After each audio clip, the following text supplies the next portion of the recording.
Today we're going to be doing a modification to our 48 volt golf cart, and we're going to be swapping out these old lead acid batteries with new lithium ion ones. Let's get started. Now, one of the first things you might notice is that we've got 6 batteries here. Now, each one of these is 8 volts and they're wired in series to get to 48 volts. For a 36 volt cart, you're going to have 6 volt batteries. 6 of those wired together equals 36 volts. Whereas the lithium ion batteries are each 48 volts or 36 volts if that's what you need. And you can simply add to those, add more batteries to increase the range. Each one of these Trojan batteries weighs 58.7 pounds. That means this entire pack weighs 350 pounds. Whereas the lithium ion batteries from Big Battery only weigh about 37.5 pounds. So 2 of those is going to be 75 pounds. And with my kit, which is going to be the 4 pack of 48 volt batteries, they are going to weigh about 150 pounds between the 4. So in order to start this renovation, we're going to need to take all of these batteries out, clean out this area, and get it set up to install our new lithium batteries. Okay, so I've got the battery compartment all cleaned out and ready for the new batteries. Now, there's a few things that we need to install, one of which is this parallel bus bar. Now, this is included in the Eagle kit from Big Battery. And basically the way that this works is all the batteries are wired into these terminals, positive and negative. And then this terminal on the outside goes to our controller. We got positive and negative there. Now, the kit that I went with was the 4 battery kit. These are the batteries from Big Battery. And the first thing that you'll notice is that they are the same size as the batteries that came with the golf cart. So they fit into this tray perfectly.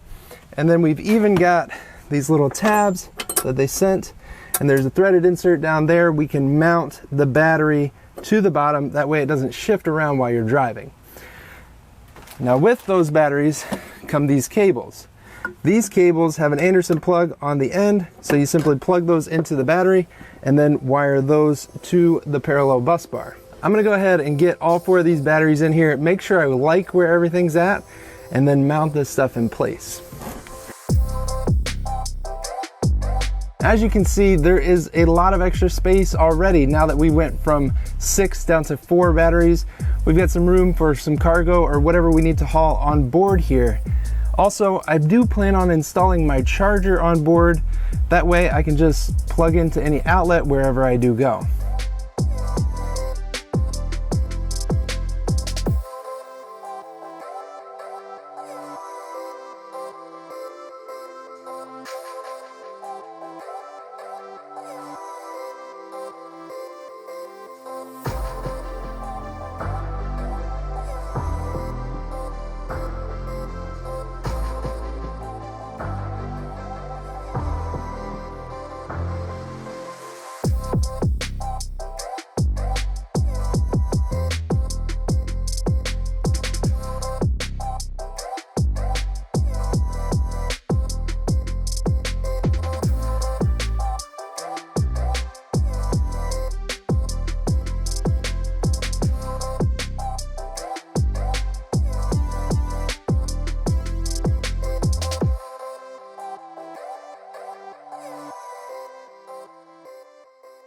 Okay, so this is the moment of truth.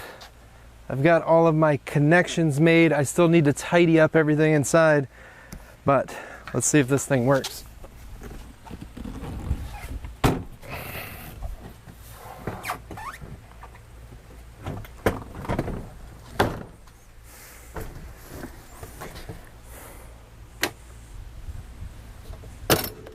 Oh, looks like it works.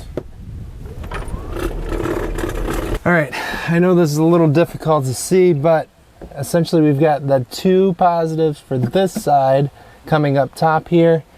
Down in the bottom, the positives for these 2 batteries, negatives for this side, negatives for these 2 batteries.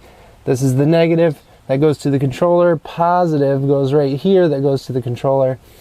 This is my battery cable that connects to the middle terminal, as well as my low voltage wiring. And also this is the battery cable that connects to those middle terminals. All right, so I got all my wires managed. I tried to run as many of them around the back of the battery as possible and zip tied everything nice and neatly. So now we've got, as you can see, a bunch more storage in here. We've even brought the charger on board. I secured that down to the bottom, and then I ran the power cord from that over to this thing. So it actually plugs in to a receptacle. This is a waterproof receptacle, and I was able to take the old receptacle for the charger out. What I did was I flipped that around, and there's actually a steel plate in here that I can fasten my new charging receptacle to, which is just going to require an extension cord since the charger is now on board. And we're going to flip this around backwards. So now we've got a waterproof grommet, and then this actually fits in there very nicely. So we'll be able to store this cord around here. Everything's nice and neat, and we'll just secure that to that metal plate.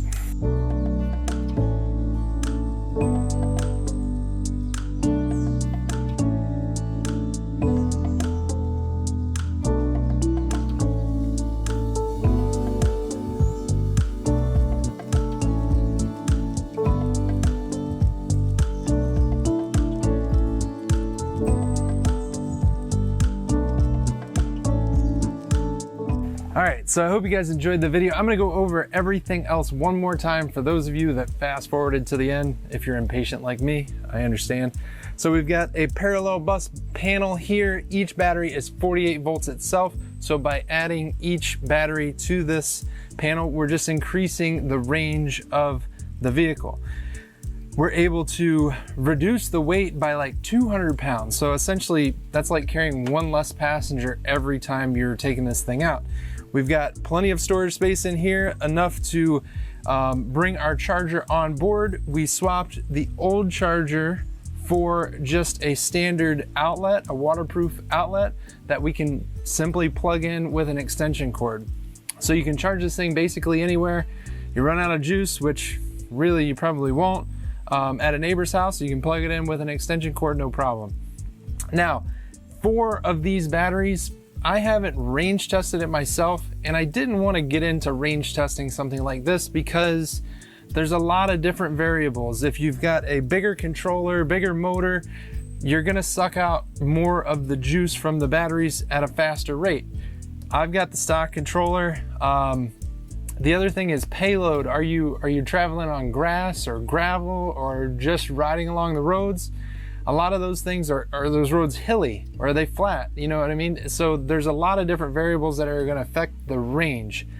However, I would estimate that these 4 batteries would give me about 60 miles of range, which is a lot. So 2 of those, I would say probably about 30 miles is what you would get, which is even is about is equal to or more so than a standard 6 bank of batteries that a golf cart comes with. And a 2-pack kit is about the same price as a new set of Trojan batteries, like the nicer batteries. You can get some cheaper batteries if you're looking to save money, but I highly recommend switching over to lithium. Not only do you save weight and space, you get more range, you get more speed, and you also get the extended life of the lithium battery. The other thing is that lithium is going to give you the same amount of power throughout the battery life, whereas lead acid will tend to taper off as the life goes out of the battery. You start to lose that power that you are looking for, and we all know how that goes at the end of the battery. You just don't get what you need out of the battery pack to get this thing up a hill. Whereas with lithium, you're always gonna get the same amount of power. So again, I hope you guys enjoyed this video, and until next time, be safe and happy building.